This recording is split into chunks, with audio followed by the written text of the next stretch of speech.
Hai semua, terima kasih kerana masih setia dengan kami. Apa khabar kawan-kawan? Diharap semuanya sihat. Ayah, ibu, abang, kakak, adik diharap pun sama macam kawan-kawan semua ya. Saya nak tanya ni, apa yang kawan-kawan lakukan pada hari minggu yang lepas? Ulang kaji pelajaran? Bersiap-siap bersama keluarga? Oh, ada yang duduk di rumah je?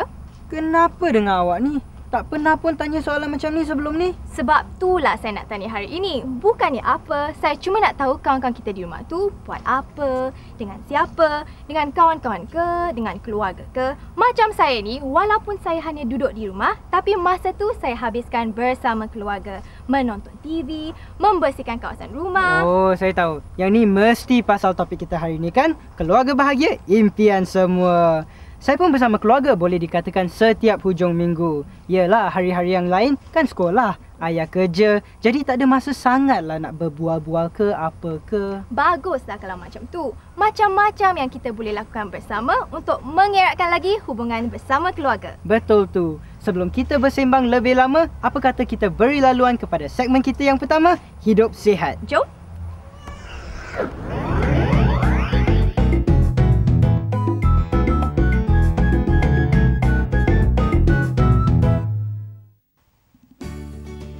Hidup sihat kali ini akan tertumpu kepada membina keluarga impian.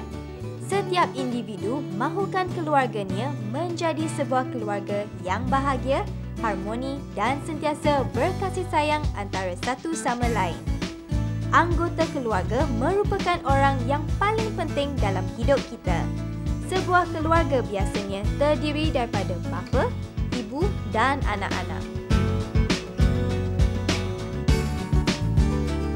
Kita seharusnya memahami anggota keluarga sendiri dari segi makanan, minuman, pakaian, warna kegemaran mahupun hobi mereka.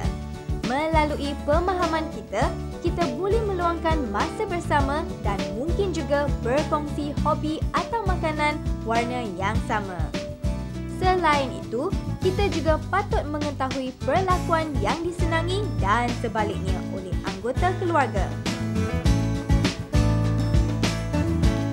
Fikiran yang sihat dan positif dapat membantu meningkatkan hubungan kekeluargaan.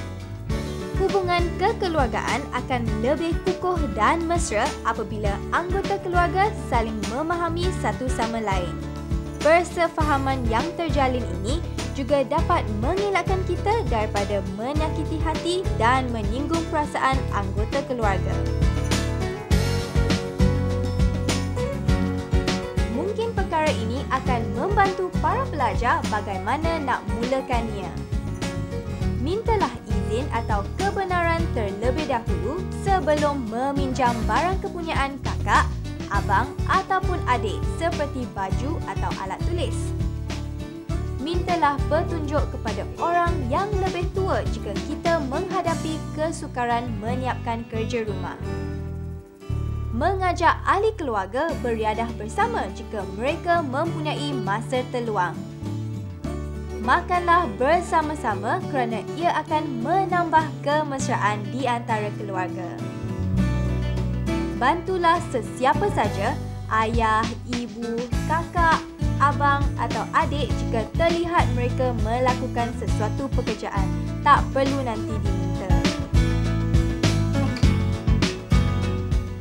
Minta pandangan dan bantuan jika kita menghadapi masalah. Jangan sesekali meninggikan suara ketika bercakap dengan ahli keluarga. Sentiasa bersedia meminta maaf dan memaafkan, tak kira jika ia bukan kesalahan kita. Banyak lagi perkara yang boleh kita lakukan bersama. Bersama keluarga, kita akan hadapi masa susah dan senang. Sebagai anak yang bertanggungjawab, janganlah cepat berputus asa dan berasa kecewa jika keluarga menghadapi masalah. Sebaliknya, bantulah mereka menyelesaikannya kerana pada akhirnya kita juga yang akan merasa faedahnya. Hari, selamat hari jadi. Selamat hari jadi Haizat. Selamat hari jadi.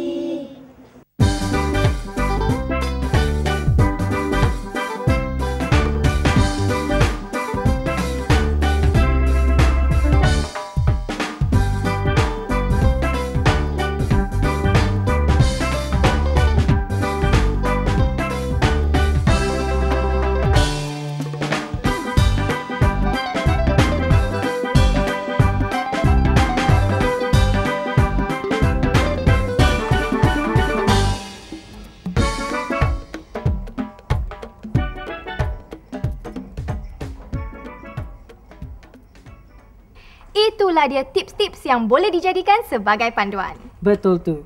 Apabila kita menjaga hubungan keluarga kita, fikiran kita pun akan jadi bersih. Maka tubuh badan kita pun akan jadi sihat. Yelah, kita tak boleh bergantung pada makanan atau senaman saja tak kawan-kawan. Kalau hubungan kita dengan keluarga tak baik pun tak guna juga. Lagipun, kan menjaga hubungan keluarga kita satu tanggungjawab, satu kewajipan bagi kita kan? Saya setuju tu. Kalau bukan kita, siapa lagi? Tak bolehlah kita nak harapkan mak ayah atau kakak ke, abang ke. Masing-masing ada peranan dan tanggungjawab sendiri. Dari ayah, mak, abang, kakak, adik, semuanya masing-masing memerlukan. Kalau sebelum ni kawan-kawan tak faham dengan peranan masing-masing, diharap dengan info dari segmen isu akan dapat membantu.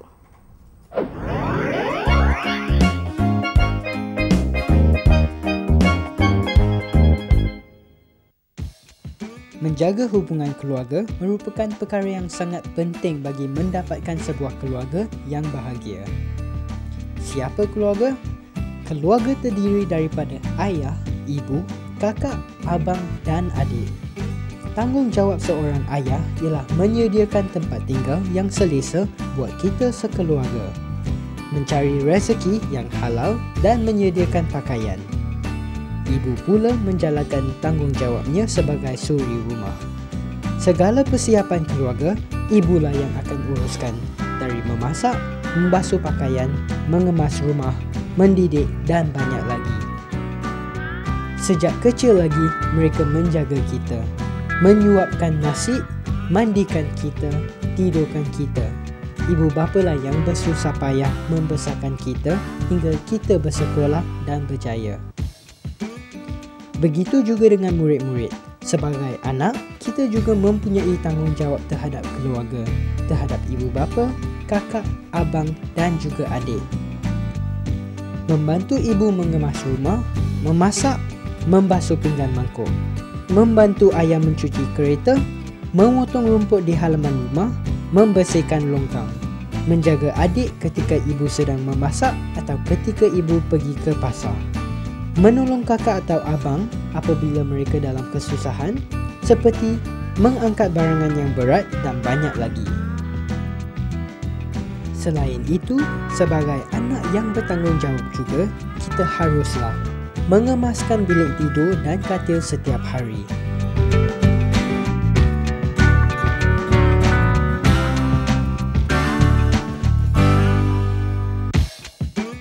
Menyusun atau menyimpan semula mainan atau buku setelah selesai bermain dan mengulang kaji. Meletak kasut sekolah dan selipar ke dalam almari kasut setelah menggunakannya dan banyak lagi. Sikap kita ini bukan saja meringankan beban ibu bapa mahupun kakak dan abang, tapi juga mencerminkan diri kita yang sentiasa menghormati dan menyayangi setiap anggota keluarga. Melaluinya juga, kita akan lebih memahami mereka dan berkongsi setiap masa, tak kira suka, tak kira duka. Masa inilah kita nak tunjukkan rasa kasih dan menghargai segala jasa serta pengorbanan mereka selama ini.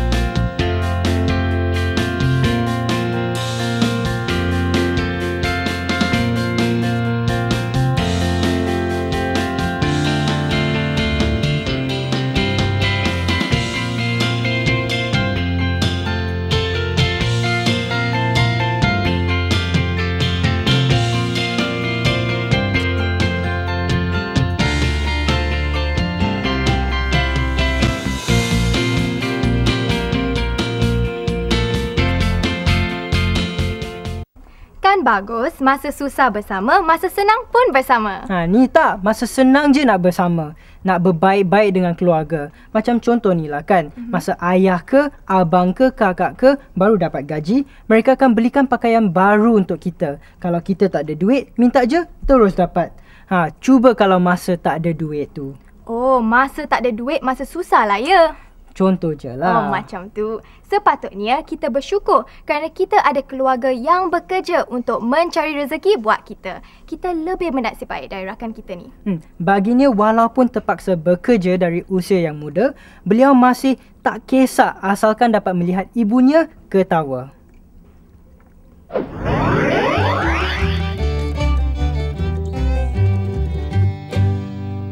Murid-murid, walau apapun masalah yang kita hadapi, tentu ada cara untuk mengatasinya. Sekaligus kita akan menjauhi gejala buruk ini. Bagaimana? Bukan setakat menjaga kepentingan nutrisi makanan dan bersukan semasa di rumah. Aktiviti di sekolah juga tidak sepatutnya para pelajar lupakan. Selain aktiviti pembelajaran di dalam kelas, aktiviti di luar kelas juga sama pentingnya. Di sekolah, terdapat satu aktiviti yang kita panggil co-curriculum. Tentu murid-murid sudah tahu kan apa itu co-curriculum? Bagus!